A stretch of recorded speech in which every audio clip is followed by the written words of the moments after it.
Shalom Ibu Bapak Saudara yang terkasih dalam Tuhan Yesus Kristus. Kita berjumpa lagi di Resapi Renungan Singkat Pemelihara Iman GKI Klasis Bojonegoro. Apapun yang sedang kita alami, bagaimanapun kondisi kita, dimanapun kita berada saat ini, biarlah kita boleh merenungkan firman Tuhan. Teks yang akan kita renungkan diambil dari Kisah Para Rasul pasal yang ke-22 ayat yang ke-8. Jawabku, siapakah engkau Tuhan? Katanya, akulah Yesus orang Nazaret yang kau aniaya itu. Demikianlah bacaan kita yang berbahagia setiap kita yang membaca firman Tuhan dan yang memelihara dalam kehidupan sehari-hari. Haleluya. Teks ini adalah teks sederhana yang menceritakan perjumpaan spiritual antara seorang yang bernama Saulus, yang pada akhirnya berganti nama menjadi Paulus, dengan Tuhan Yesus. Mungkin ada yang bertanya, loh kok mereka bisa berjumpa? Padahal mereka kan hidup di tahun yang berbeda, atau bisa dikatakan Yesus tidak hidup di zaman Paulus, demikian juga Paulus gitu. Kok mereka bisa berjumpa? Ya, ini merupakan perjumpaan spiritual, dan yang menjadi menarik adalah jawaban Yesus ketika Saulus bertanya, siapakah engkau Tuhan? Jawaban Yesus adalah, akulah Yesus orang Nazaret yang kau aniaya itu. Loh, kok bisa menganiaya? Kok bisa dianiaya? Kan mereka tidak hidup di satu waktu yang sama. Nah, jawaban itu tentunya dijawab sendiri oleh Paulus sebenarnya. Ini dalam teks sebelumnya di ayat yang keempat. Dan aku telah menganiaya pengikut-pengikut jalan Tuhan sampai mereka mati, laki-laki dan perempuan kutangkap dan kuserahkan ke dalam penjara. Ada padanan kata yang menarik di sini, yakni ketika Yesus berkata, akulah Yesus orang Nazaret yang kau aniaya itu. Dan ternyata siapa yang dianiaya Paulus, yakni adalah orang-orang yang mengikut Kristus pada saat itu. Menjadi menarik kenapa? Karena memang bahasa yang digunakan sama-sama aniaya. Dan ketika saya melihat dalam terjemahan bahasa Inggris dalam King James Version, menggunakan kata persecute, persekusi. Akulah Yesus yang engkau persekusi itu. Dan Paulus sendiri mengaku bahwa dia mempersekusi orang-orang.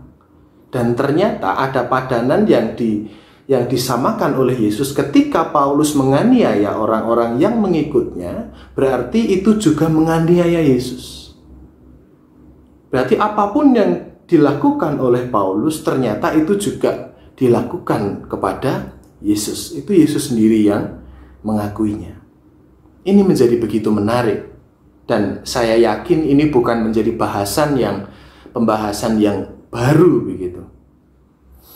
Yang menjadi menarik adalah tokoh religius yang sangat terkenal bernama Joseph Ratzinger, atau yang juga dikenal dengan Paus Benedictus XVI, dalam gulungan tulisannya yakni Deus Caritas Est.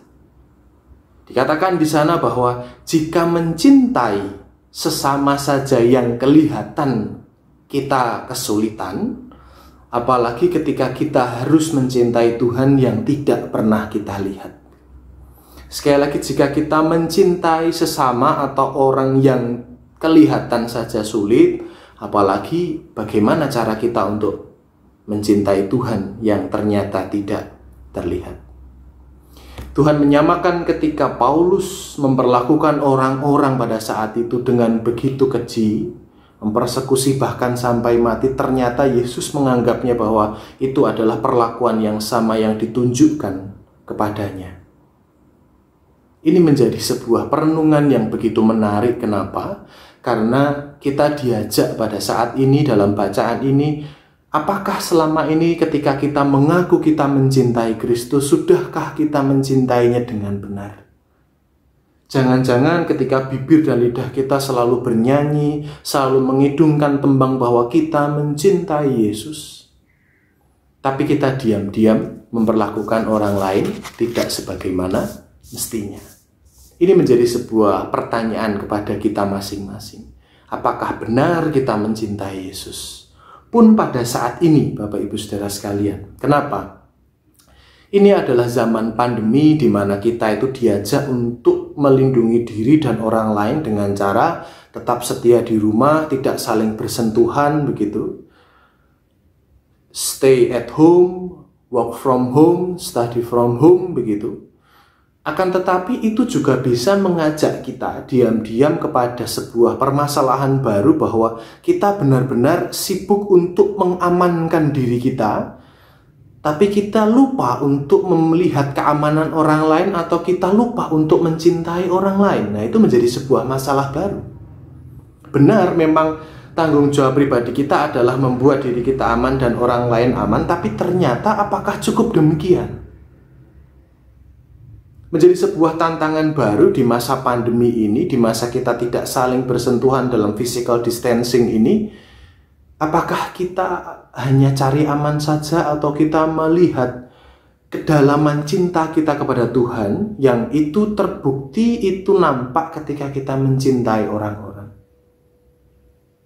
Oleh sebab itu, karena Yesus sendiri mengaku bahwa aku adalah orang Nazaret yang kau aniaya itu, atau bisa dalam bahasa sebaliknya, aku adalah dia yang kau cintai itu.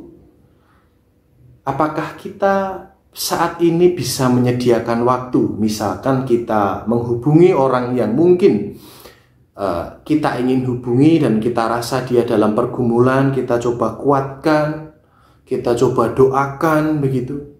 Kita tanyakan kabarnya ketika dia ingin bercerita, kita sediakan telinga kita untuk mendengar, mencoba menggunakan bibir dan lidah kita dengan bijak.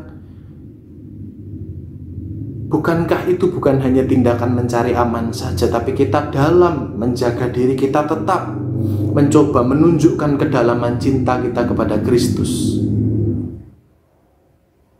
Ini menjadi sebuah hal yang menarik untuk kita renungkan bersama. Kenapa?